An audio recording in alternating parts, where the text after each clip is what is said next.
રાજકોટ જિલ્લાના ધોરાજીના સુપેડી ગામ ખાતે આવેલ મુરલી મનોહર મંદિર ખાતે રામાનંદી સાધુ સમાજ ઉમટી પડ્યો। મંદિરના મહંત રવિદાસ બાપુને ગ્રામજનો દ્વારા વિરોધ કરી મંદિરના પૂજારી તરીકે હટાવી દેવાયા હતા। મહંત શ્રી રવિદાસ બાપુને ફરી મુરલી મનોહર મંદિરમાં પૂજારી તરીકે ગાદી પર બેસાડવાની માંગ સાથે રામાનંદી સાધુ સમાજ એકઠો થયો હતો। હાલ મંદિર પોલીસ છાવણીમાં ફેરવાયું છે। રવિદાસ બાપુને આજે ફરીથી મુરલી મનોહર મંદિરના પૂજારી તરીકે ગાદી સોંપાઈ એવી ચર્ચાઓ। મહંત રવિદાસ બાપુ મુરલી મનોહર મંદિર ખાતે આવી ગાદી ઉપર બેસતા તંત્ર આવી બાપુને પોલીસ સ્ટેશન ખાતે લઈ જવાયા। મુરલી મનોહર મંદિર ખાતે સનાતન પ્રેમીઓ અને બાપુના અનુયાયીઓ મોટી સંખ્યામાં ઉમટી પડ્યા હતા।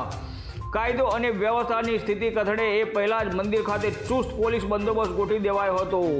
રિપોર્ટર ભગવત ભટ્ટ।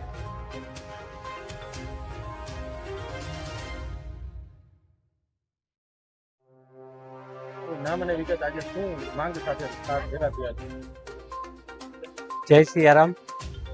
હું ભરત સાધુ અમરેલીથી આવું છું અને આજરોજ અહીંયા સુપેડી ખાતે મુરલી મનોહર મંદિર જે અતિ પ્રાચીન મંદિર છે, આપણી સનાતનની પરંપરાઓ જળવાઈ રહે અને સાધુનું કામ તો જગતને જોડવાનું હોય છે। સંત ન હોતે ઇસ સંસાર મેં તો ચલી જાત બ્રહ્માંડ, જ્ઞાન કેરી વો લહેરો છે ભારત ઠારો ઠામ। એટલે સાધુની અવજ્ઞા ન થવી જોઈએ, સાધુનું સન્માન થવું જોઈએ, સાધુનો આદર થવો જોઈએ।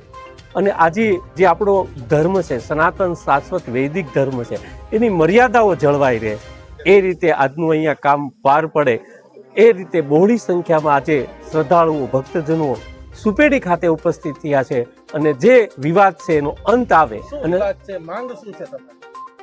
બસ આ જે સનાતની પરંપરા છે એને સાધુએ જાળવી રાખેલી છે। અનાદિની પરંપરાઓ જે સાધુ પરંપરાએ જાળવી રાખી છે એ પરંપરાની મર્યાદા જળવાઈ રહે અને જે મહંત છે એમની અહીંયા પુનઃ સ્થાપિત થાય અને જે વિવાદ છે એનો અંત આવે।